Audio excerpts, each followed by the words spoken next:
Hey guys, welcome back to another video by Fully Informed Trade, or FI Trade for short, knowledge for everyone. My name is Alex Cho, and right now I am going to be talking about the USO, United States Oil Fund. And the USO falls on the session just as natural gas has fallen on the session as well. Typically just a mirror movement in the marketplace. USO pulls back.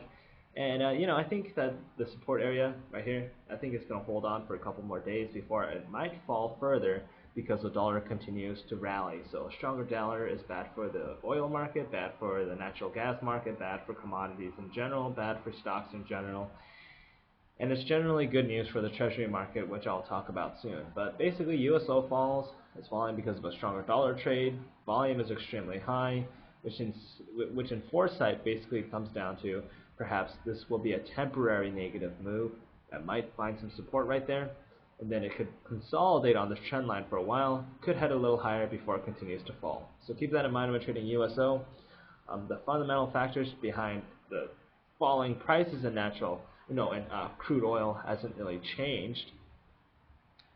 And the main reason why they continue to fall is because there's a lot of production capacity that has been built out, and because natural gas is going to be converted into gasoline.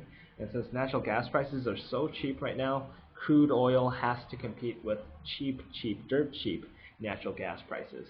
And since there are competitive factors in play, the elasticity for crude oil has been heavily impacted, as those economists like to say. So, because of that, crude oil falls, and the rest is history. I think crude oil is going to continue to fall. And that's what happens, which I mentioned back in May, mid-May, I told you guys on my blog, mid-May, prior to May, crude oil prices will continue to fall, energy prices across the board will most likely fall, and that's how everything has played out for the most part. So take care, folks. You guys have a wonderful trading session, and I hope you guys profit every single day or every single trading day of the year. Take care, folks.